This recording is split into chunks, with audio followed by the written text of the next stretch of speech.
पूर्णिया की जनसभा में आरजेडी नेता तेजस्वी यादव के बयान पर सियासत तेज हो गई है। दरअसल तेजस्वी यादव ने कहा था कि या तो इंडिया गठबंधन की प्रत्याशी बीमा भारती को वोट दे दें और या फिर एनडीए को वोट दे दें। तेजस्वी के इस बयान पर पूर्णिया से निर्दलीय उम्मीदवार पप्पू यादव कह रहे हैं कि तेजस्वी यादव राजा हैं और हम रंक हैं। पप्पू यादव का कहना है कि तेजस्वी यादव बीजेपी का प्रचार कर रहे हैं।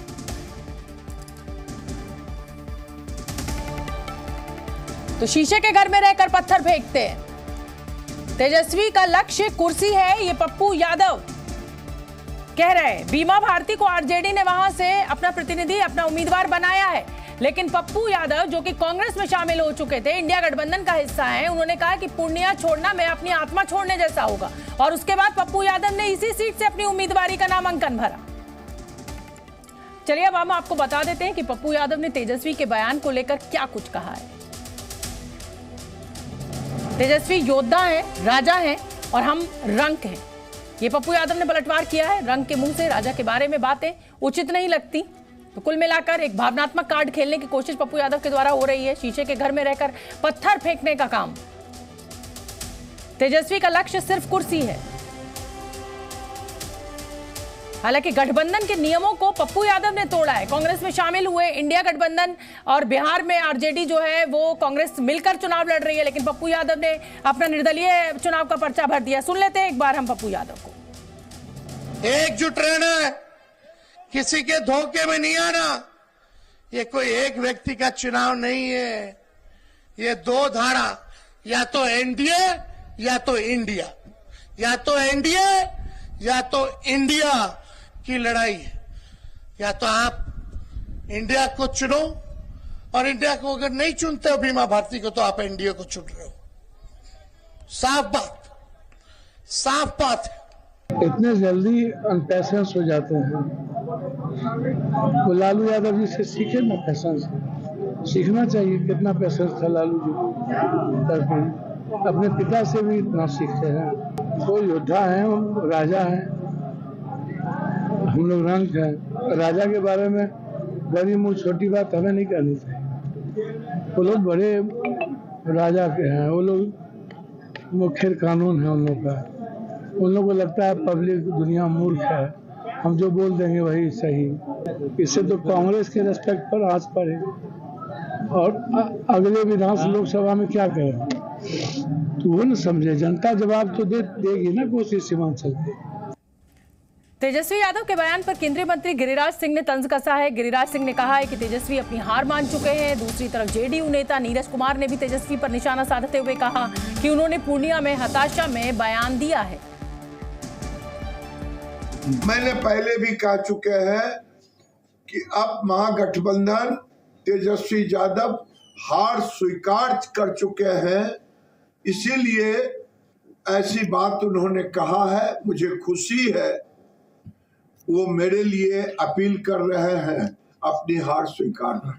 विपक्ष के नेता माननीय तेजस्वी यादव राजनीतिक हताशा में पूर्णिया की सभा में गर्मी के तपिश में राजनीतिक तपिश के हो गए शिकार।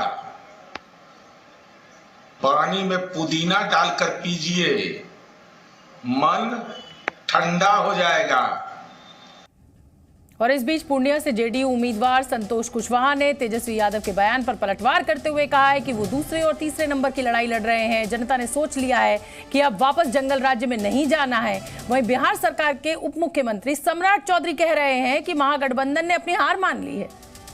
पूर्णिया की जनता ने बड़ा मन बनाए हुए है कि किसी भी सूरत में गलत लोगों को पूर्णिया में नहीं आने देगा, इसलिए कहीं विषय नहीं है। और राष्ट्रीय जनता दल और एक निर्दलीय प्रत्याशी आपस में उन लोगों की नुरा कुश्ती है। दूसरी नंबर पाने के लिए दूसरी और तीसरी की लड़ाई लड़ रहे हैं। ये पूरी तरह हताशा का बयान है, हार मानने वाले का बयान है। और भारतीय जनता पार्टी जानती है कि ये लड़ाई कहीं है ही नहीं। 40 की 40 सीट भारतीय जनता पार्टी जीत रही है।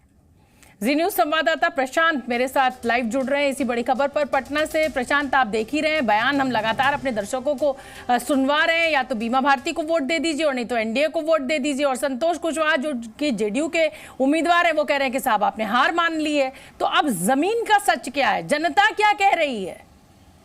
पप्पू यादव कहाँ खड़े हुए हैं, क्या उनका वहां पर जमीन पर आप ताकत देख रहे हैं? देखिए, सच्चाई यह है शोभना कि पूर्णिया का जो लोकसभा सीट है वो पप्पू यादव और तेजस्वी के वर्चस्व की लड़ाई है।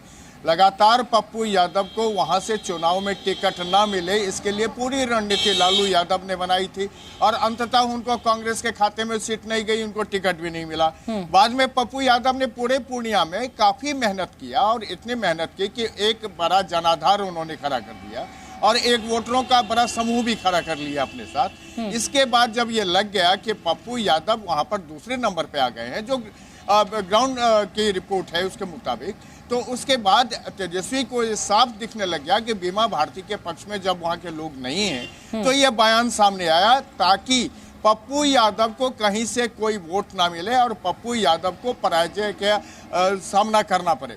लेकिन इस बीच में एक बात ये हुई कि इस तेजस्वी यादव के बयान को अलग अलग मायने निकालने लगे।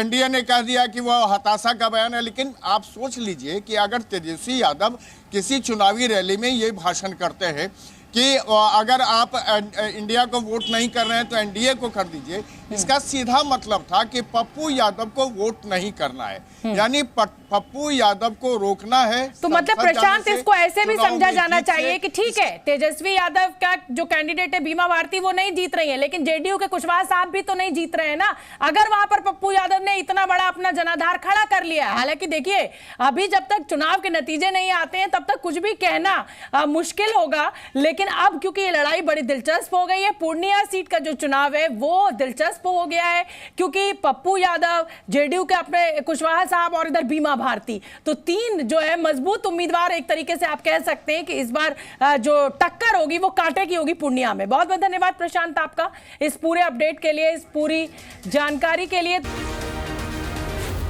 जी न्यूज़।